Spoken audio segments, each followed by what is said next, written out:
everyone, welcome to the another lecture of Swayam course Fundamentals of Computational Biology. Now that we have reached into a state where we want to utilize all the concepts that we have learned so far, and one of the application is in the field of flux balance analysis. So today in today's class we will dive into what these flux balance analysis are and how we are utilizing them continuously in our field, that is computational biology. Let's begin our lecture. We will start with what is flux balance analysis, also abbreviated as FBA. So, what exactly is flux balance analysis? At its core, FBA is a powerful computational tool that is used to study and analyze the metabolic network within a cellular organism. It is like peeking into the molecular machinery that keeps the life ticking. Imagine a metabolic network as a complex highway system with different biochemical reactions acting at roads and molecules as a vehicle. FBA helps us to answer questions like what is the outcome of these particular reactions, how these reactions give rise to a particular product, and how does a particular rate affects these production or the production of proteins or different molecules. So not long ago it was realized that the molecular assembly or the reactions associated with these metabolites are very helpful to determine the speed of any reaction. It was in the 1960s that the idea of applying mathematical methods to the biology really took hold. Mathematicians and biologists collaborated to develop the foundation of what would become a flux balance analysis in today's scenario. Over the decades, FBA has tremendous growth and refinement, and today it is a cornerstone of computational biology, helping us to explore everything from how microbes produce biofuels to the understanding of metabolic changes in a disease like cancers. Now that we have a better grasp of what flux balance analysis is, let's dive into why we need to study the FBA and why it is vital in the world of computational biology. Imagine you are trying to solve a complex puzzle, but you don't have all the pieces. That's a lot like studying biology without FBA. FBA is a missing puzzle pieces that helps to complete the picture. Now let's see why it is so crucial. Now the first thing what we are gonna learn today is a complexity taming. Biological systems are incredibly complex. FBA simplifies this complexity by using mathematical models, making it possible to study and predict the cellular behavior. Now the second point is hypothesis testing. FBA allows researchers to test their hypothesis about how cells functions. It's a bit like a virtual laboratory where you can experiment without a physical lab. Next point is biotechnology advancements. FBA plays a pivotal role in biotechnology. It helps to design the strains of bacteria for biofuel production and optimization of fermentation processes and much more. Now another field which is very essential is called as drug discovery. When it comes to developing a new medicine, FBA helps researchers to understand how these drugs interact within the metabolic pathways.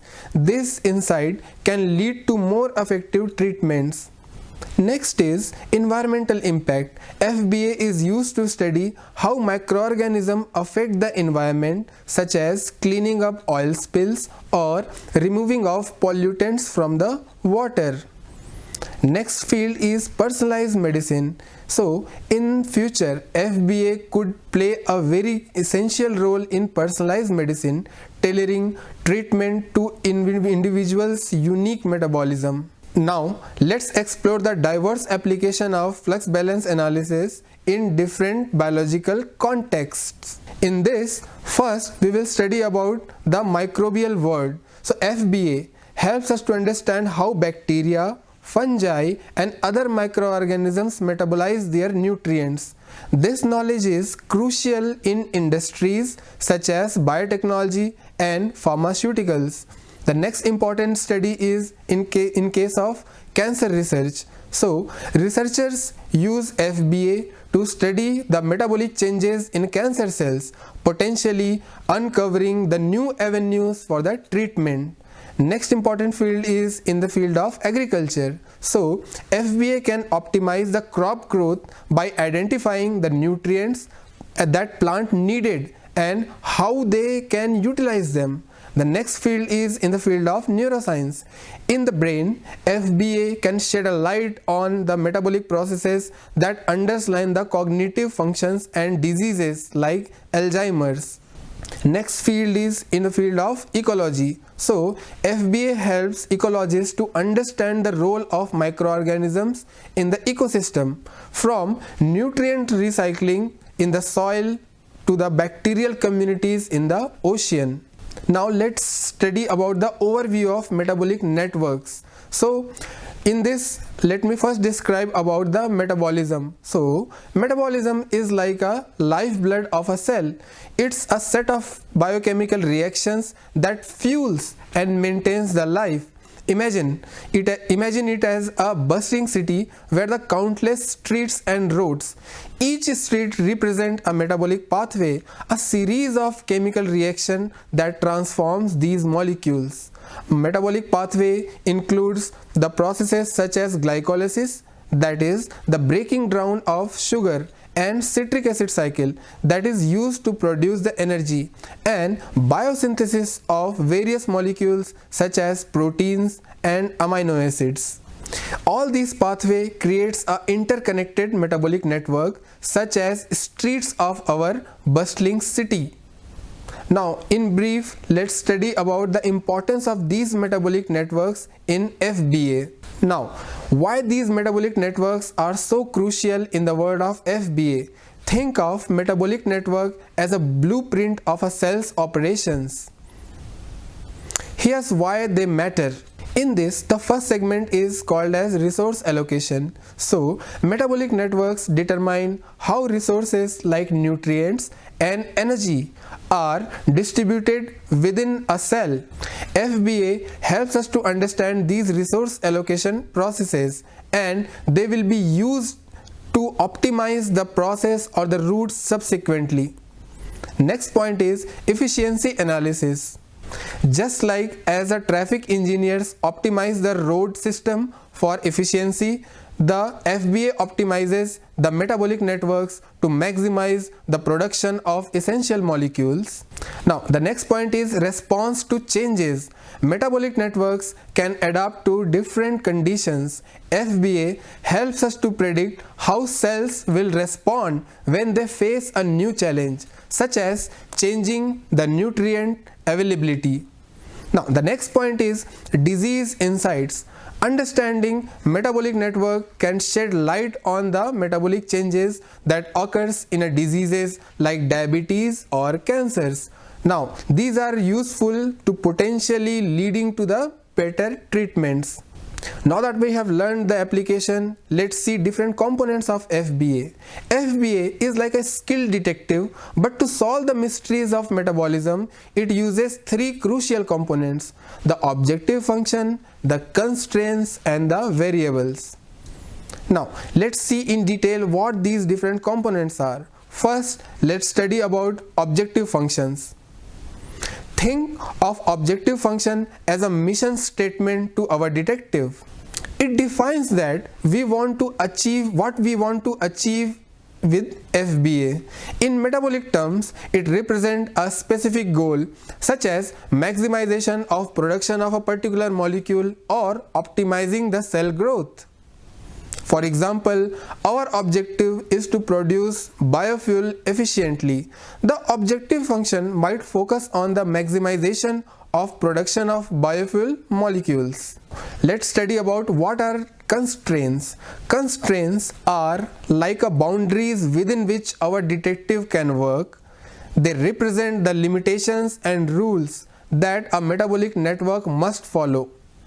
Constraints can be based on the factors like resource availability, thermodynamics and enzymes capacities or the catalytic activity of these enzymes. For examples, constraint could include the limit on the availability of nutrients, or it can put a constraint on the enzyme activity. After a certain limit, the enzymes cannot change the substrate to the products.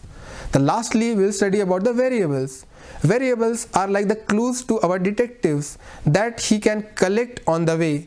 They represent the quantities that we are interested in, such as rates of biochemical reactions or the concentration of metabolites. These variables can change as the detective explores the metabolic network subsequently. For example, the variables might include the reaction rate, which tells us how quickly the particular reaction is happening in the cell. Now, let's reconstruct the entire FBA process. So, we'll study further in detail about the objective functions. Now, let's study the spotlight on the first critical component, that is objective function. So, in case of FBA, the objective functions act as a very crucial step in determining what you want from the system. So why do we need an objective function? Let's study about it. So first, it gives FBA a clear direction. Without it, FBA would be lost in the vast landscape of metabolic pathway. The objective functions provides a focus, helping us to maximize or minimize a very specific biological outcome. Now let's explore some real-life examples of objective functions in FBA. Firstly, we will study about the maximization of biomass production. So what is the purpose? In many cases, the goal is to maximize the growth of our organism. The objective function may represent the production of biomass, which include the proteins, lipids, and other cellular components. Examples in this category can be the maximize the rate of biomass production subjected to availability of nutrients. Another example is the maximizing ATP consumption. So what is the purpose? Sometimes we want to minimize the energy expenditure of a cell. This could be important scenario where the energy conservation is crucial.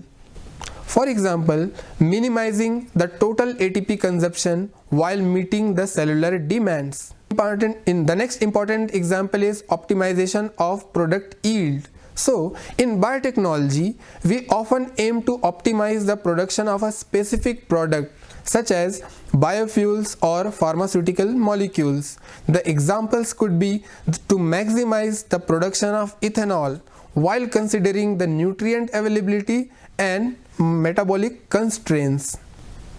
The next example is the minimization of waste production. So, in environmental applications, we might want to produce the waste products that is generated by microorganisms. The examples in this category could be to minimize the production of carbon dioxide and other waste products in microbial fuel cell. These objective functions act as the compass for FBA. They tell FBA what to focus on, and it will help to explore the metabolic network within a specific goal in mind.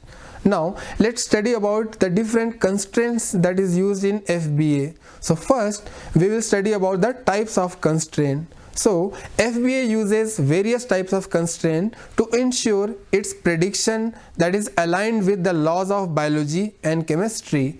Let's explore the types of constraint that will be used in case of FBA.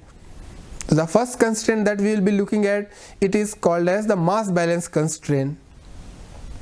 Mass balance constraints ensures the atoms that is conserved in all the reactions. The atoms don't just disappear magically or appear in the metabolic reactions. They are conserved. The examples in this category is if the reaction consumes 1 molecule of glucose, it must produce an equivalent amount of carbon dioxide and water. The next constraint is thermodynamic constraint. These constraints ensure the reactions that obeys the laws of thermodynamics. The reactions should not proceed spontaneously in the given conditions, or it should not favor any specific directions. The examples in this category is a reaction that releases energy cannot proceed in the reverse direction unless it is coupled with a energy requiring reactions. The next constraint is capacity constraint. So the capacity constraint represents the limitations on the maximum rate at which reaction can occur. Enzymes have a limit to how quickly they can catalyze a particular reactions.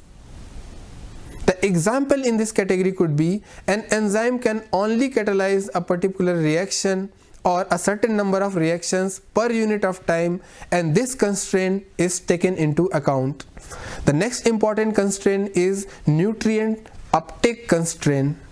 These constraints represent the availability of nutrients in the environment. Cells cannot consume more nutrients than what are available to the particular cell.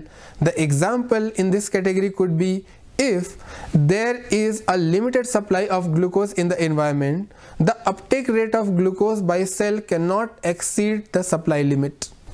Now in the next segment we will study about how to formulate constraints for FBA. So formulating constraint in FBA is bit like a setting of the rule of a game. Here let me explain how you can go with this particular process. So the first step is gathering of a data. A lot of data related to the reaction rate or the metabolite production is given in the form of experimental analysis. We can get these data from various research papers. Now the next segment is define a mass balance. So write a mass balance equation for each metabolite in the network. These equations should account for how the metabolite constraint can change as they participate in the particular reactions.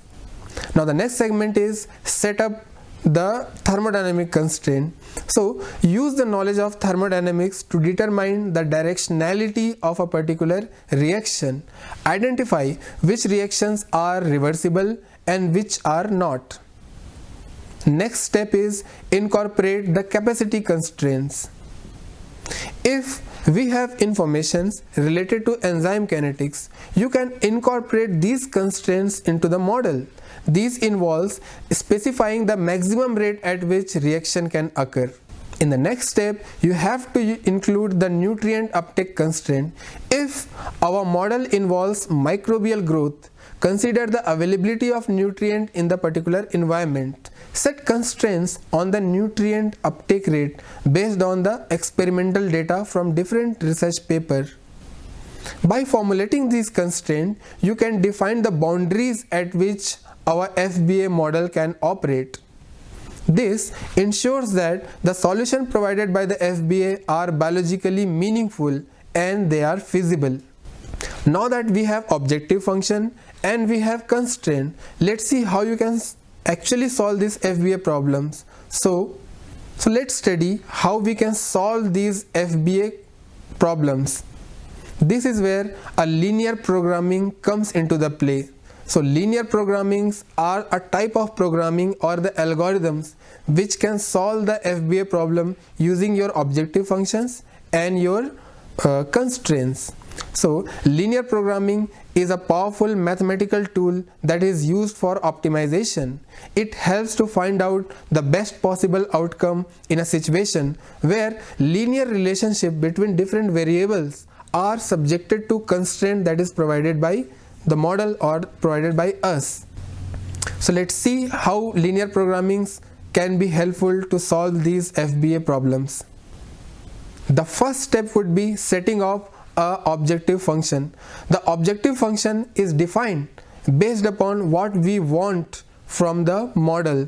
It could be minimization or maximization of any biological products.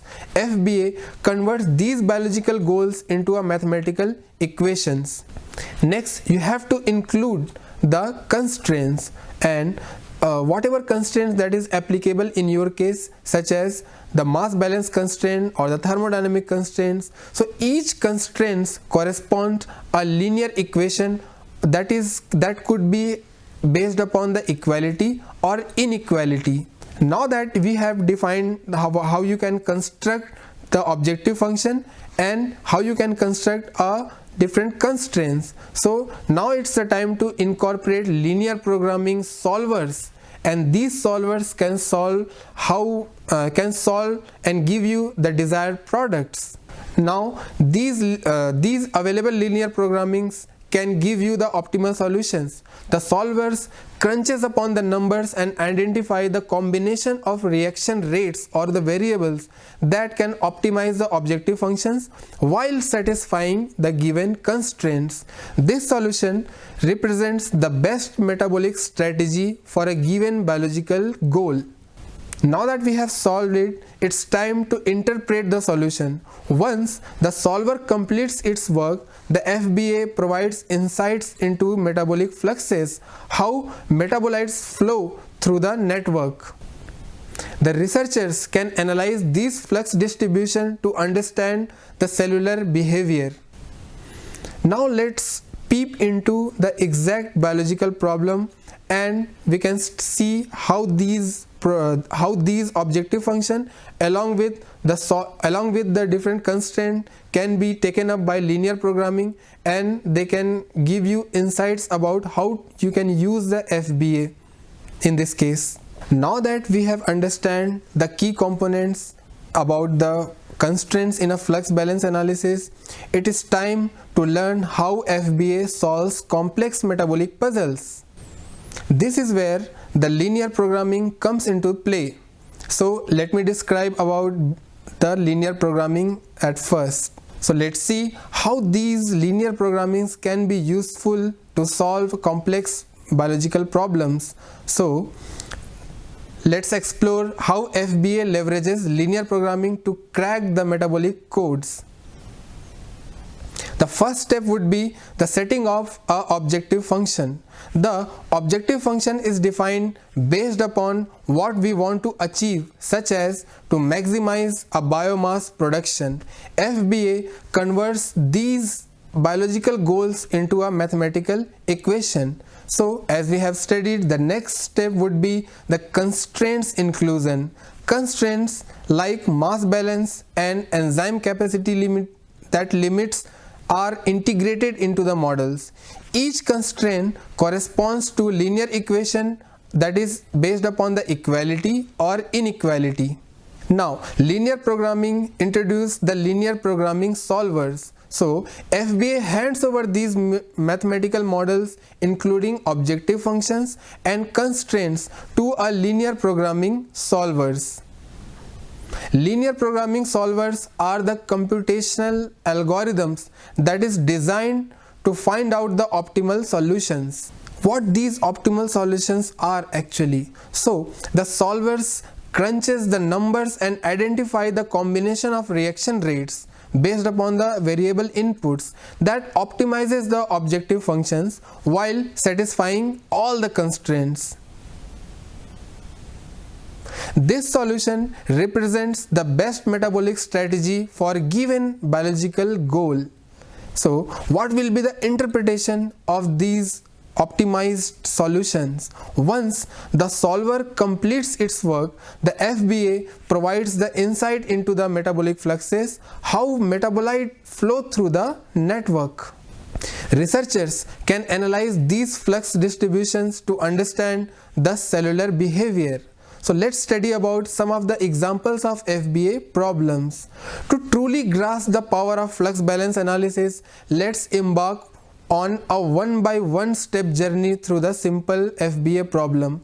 These practical examples will help us to understand how FBA is applied to metabolic networks. So the first thing is setting up the stage. So imagine we are studying a microorganism and we want to understand how it consumes glucose and produce biomass. Objective function in this case would be, our objective is to maximize the biomass production, a common goal in the microbial growth studies. So the step 1 would be that how to define the objective function. Objective function will be defined with the help of equation. So we create a mathematical expression that represents our objective function. In this case, to maximize the z, so the equation would be 0.1 times x1 plus 0.1 times x2 equals to some constant, and the x1 and x2 will be the variables that will be used to derive the objective function. The next step would be the formulation of a constraint. So in this case, let's study about mass balance constraint. We set up an equation based upon the principles that atoms are conserved in this reaction. For example, if one molecule of glucose is consumed, it must result in a specific biomass components. So the first would be the carbon components. So let's start by giving it as equations such as 6 times x1 plus 0.1 times x2 equals to some kind of constant, that will be followed by the similar expressions of oxygen and similar expressions of carbon dioxide generation. And also we can set up an equation related to glucose uptake rates, that is the x1 would be less than or equal to 10, that is defined as what will be the constraint on the maximum utilization of glucose. So now the third step would be integrate all these constraints. So we combine the objective function, the constraint into a mathematical model, and that becomes to maximize the z, that is the biomass, equals to 0.1 times x1 plus 0.2 times x2 equals to some constant that will be subjected to carbon dioxide constraint, hydrogen constraint and the oxygen constraint. You can see all these from the given equations. Now that will be also subjected upon the glucose uptake limit, that is the x1 should be less than or equals to 10. Now fourth step, you have to solve the FBA problem. So we hand over these model to a linear programming solver which crunches on the numbers to find out the optimal solution. The solver identifies the glucose uptake rate, that is x1 in this case, and the biomass production rate, that is x2 in this case, and the maximization of objective function will be achieved using these solvers. The step 5 would be the interpretation. So we analyze the result. The optimal solution tells us the best strategy for a microorganism to consume the glucose and produce the biomass satisfying all your constraints. It provides the insights into how resources are allocated within the cell. This simple example demonstrates how FBA can guide us through a complex metabolic network, helping us to understand and optimize the cellular behavior for various applications. Now, once we have achieved the optimal solution, it's time for the sensitivity analysis. So sensitivity analysis is another powerful tool in the FBA toolbox. Let's study what are different importance of studying the sensitivity analysis in case of FBA. Sensitivity analysis is like turning up the spotlight on your FBA results. It can help us to understand how robust our solutions are. Even though the parametric changes occurs, your solution, how strong your solutions are. In complex biological system conditions, that there will be conditions that it will fluctuate, and sensitivity analysis allows us to predict how metabolic behavior might change under different scenarios. Let's study about different applications of sensitivity analysis. Sensitivity analysis is crucial for assessing the stability of optimal solution. It will help us to identify the critical reactions or a constraint in your problem. Now it will also helpful to evaluate the changes in the nutrient availability or the enzyme kinetics that can impact the cellular metabolisms. Now it will also help us to predict how cell will respond in the perturbations of these environmental changes. Now let's study about how you can perform the sensitivity analysis. So step 1 would be define the parameter of interest. So choose the parameters you want to investigate. This could be a reaction rate, a constraint, for example, the nutrient availability or the objective functions coefficients. The step 2 would be to vary the parameters. So the change the parameter within the defined range while keeping the other model components as a constant. For example, increase or decrease the glucose uptake rate. Next step would be resolve the FBA problem. For each variation that have been arised in the parameters, you have to resolve the FBA problem giving the changed parameters. Now next step would be analyze the results. So now that you have incorporated the changes, it's time to examine how the changes in the parameters affect the objective functions, for example the biomass production or other relevant parameters. Now you have to plot all the results to visualize how the changes are affecting your results. Now the next step would be the interpretation. Analyze the sensitivity analysis results to draw the conclusions about the system's behavior. Using these steps, you can identify the critical points where the changes in the parameters have a significant impact on your model predictions. Now let's study about different benefits of sensitivity analysis. First one would be the robustness assessment. Sensitivity analysis helps us to assess the robustness of a FBA solution, ensuring they remain valid under different conditions. They can also give insight about the metabolic behavior. It provides insights into a new metabolic networks that corresponds to variations that you have arisen in the system. The next importance will be the optimization guidance. By identifying the crucial constraint or reaction, the sensitivity analysis can guide the optimization strategy for specific objectives. Next important aspect is environmental prediction. It helps us to predict how different cells in the microbial community will correspond to environmental changes, which is very crucial in the field of biotechnology and environmental science. As we continue our journey into the flux balance analysis, it's time to explore the different softwares and tools that are available to perform the FBA.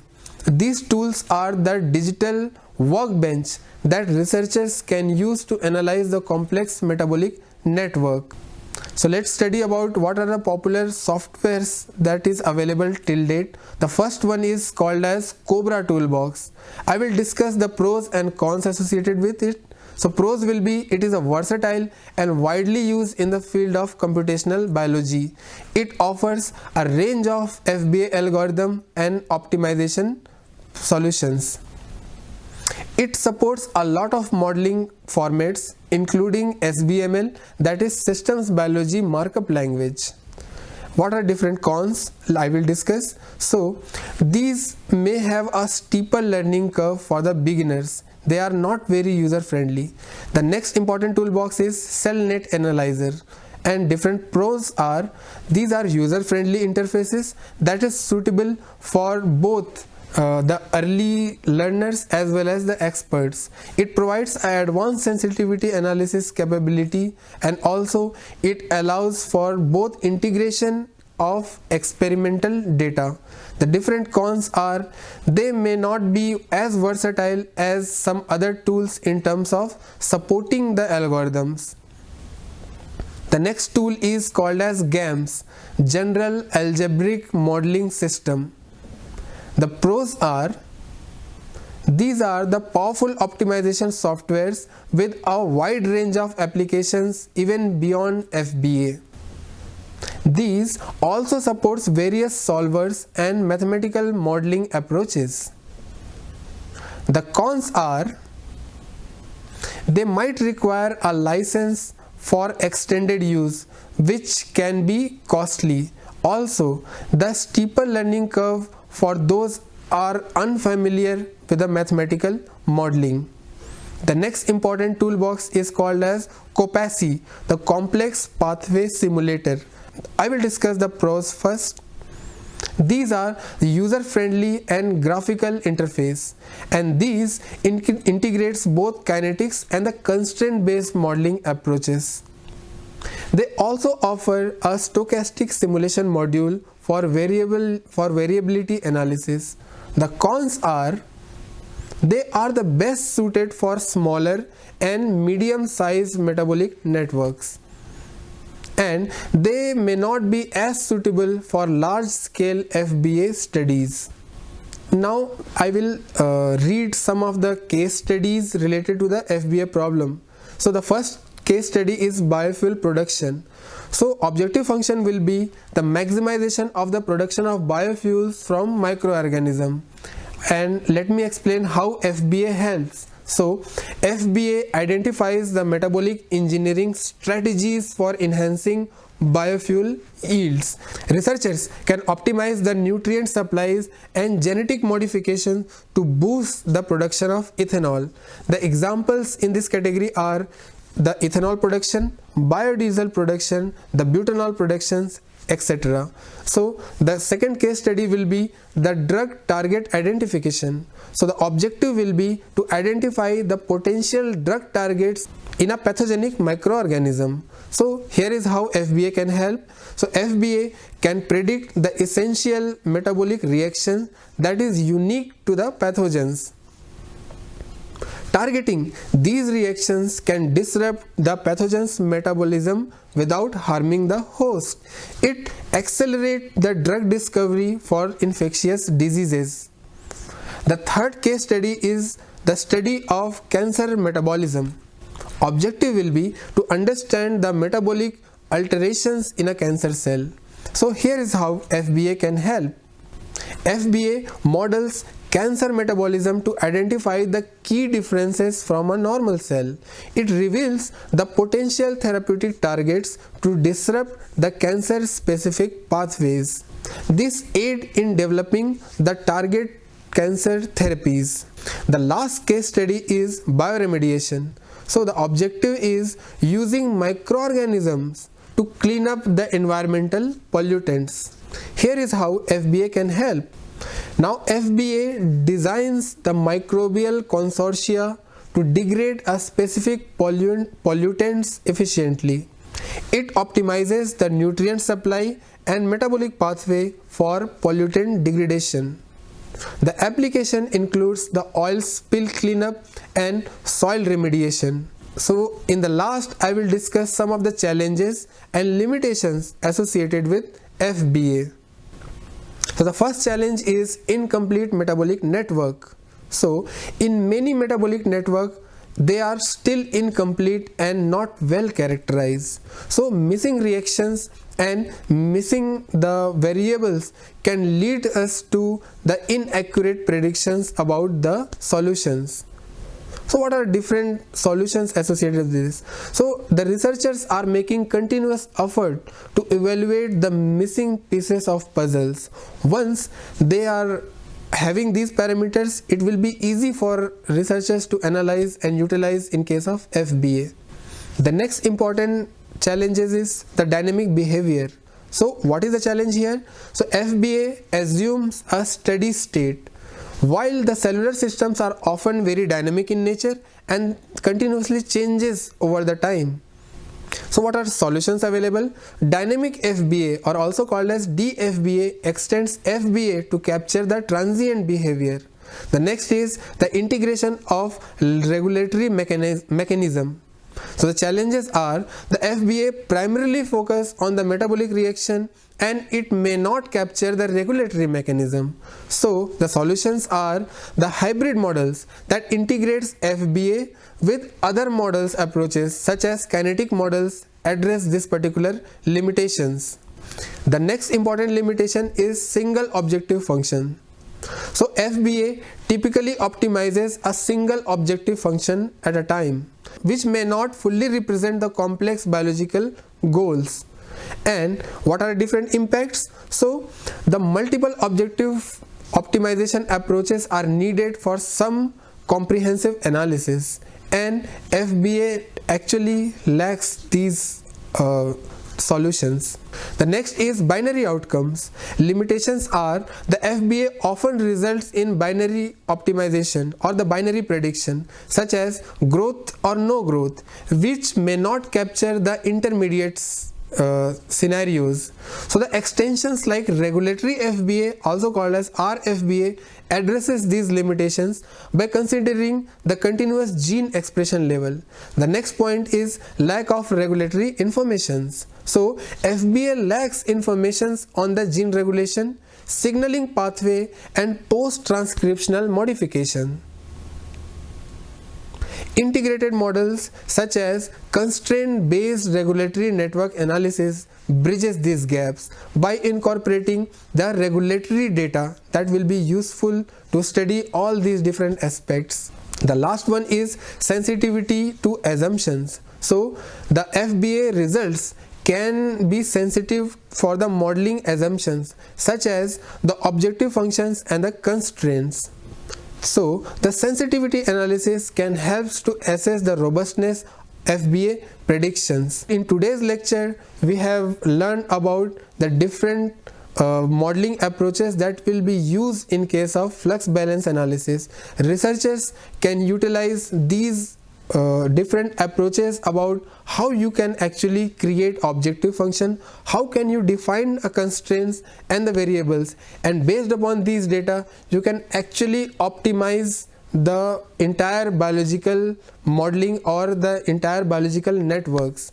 So with this, let's end today's lecture. I hope that the researchers will be using these interesting and the complex approaches in their studies. Thank you very much.